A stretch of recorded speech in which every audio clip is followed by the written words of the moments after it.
हिमांशु, ये बड़ा दिलचस्प है कि राहुल गांधी बार बार संसद में लंदन वाले बयान को लेकर एक्सप्लेन करने की बात कर रहे थे, लेकिन अब उनकी सदस्यता खत्म हो गई है। प्रोसेस जरा समझा दीजिए, अगर डिटेल जानकारी आपको मिली है तो। देखिए, प्रोसेस बड़ा सिंपल है शुभांकर, और उसके अंदर एक ही चीज है कि अगर ये लॉ है, एक ही चीज जिसके अंदर 2 साल ये लॉ है जिसके अंदर 2 साल या उससे ज्यादा की सजा अगर किसी सांसद, विधायक या विधान परिषद के सदस्य को होती है तो उसकी सदस्यता को रद्द किया जा सकता है। वो चुनाव नहीं लड़ सकते हैं 6 साल के लिए। इसी को लेकर जो है यूपीए सरकार एक ऑर्डिनेंस लेके आई थी कि इस पर जो है वो 6 साल कर दिया जाए 2 साल को।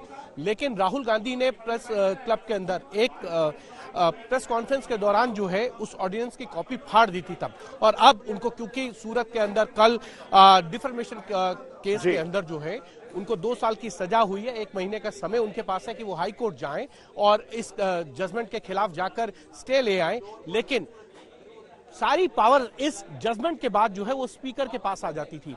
स्पीकर तक जब ये नोटिस पहुंचा उसके बाद उन्होंने कार्रवाई की और राहुल गांधी की जो सदस्यता है उसको उन्होंने रद्द कर दिया। यानी कि अगर स्टे हाईकोर्ट या सुप्रीम कोर्ट इस पर स्टे नहीं देता है तो वो अगले 6 साल तक जो है वो चुनाव भी नहीं लड़ सकते हैं। नहीं तो क्या हिमांशु, ये एक बहुत बड़ा सेटबैक नहीं हो जाएगा कि आप कह रहे हैं कि अगर स्टे नहीं मिलता है तो राहुल गांधी यानी अगला लोकसभा चुनाव जो है वो नहीं लड़ पाएंगे? बिल्कुल बिल्कुल, क्योंकि अगर उनको स्टे नहीं मिलता है इस पर तो वो 2024 का चुनाव नहीं लड़ सकते हैं। तो ये तो कांग्रेस पार्टी के लिए बहुत बड़ा झटका रहा, क्योंकि कुछ दिन पहले देखेंगे।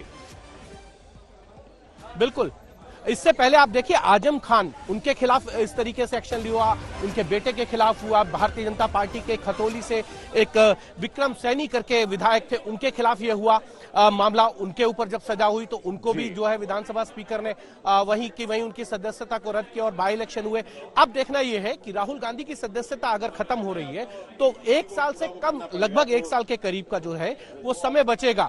ऐसे में वहां उपचुनाव होगा या नहीं होगा ये एक अलग विषय हो सकता है, लेकिन इतना जरूर है कि राहुल गांधी के लिए यह समय बहुत ही कठिन है, परेशानियों वाला है। एक तरफ भारतीय जनता पार्टी लंदन में उनके दिए गए बयान को लेकर ये कह रही थी वो माफी मांगे, उन्होंने देश के खिलाफ जाके बयान दिया। दूसरी तरफ इस तरीके का उनका एक बयान जो 2019 के लोकसभा चुनाव में उन्होंने दिया था उसको लेकर भारतीय जनता पार्टी के विधायक। एक सवाल यहाँ पर और भी है, क्योंकि आज भी जब तमाम केंद्रीय नेताओं ने उन पर निशाना साधा तो याद दिलाया कि पटना में भी ऐसा ही एक मामला और चल रहा है। तो इस मामले के अलावा कई और मामले भी हैं जहां मुसीबत बढ़ सकती है। ऐसे में ये 2 साल में राहत की उम्मीद कहीं नजर आ रही है? देखिए बिल्कुल,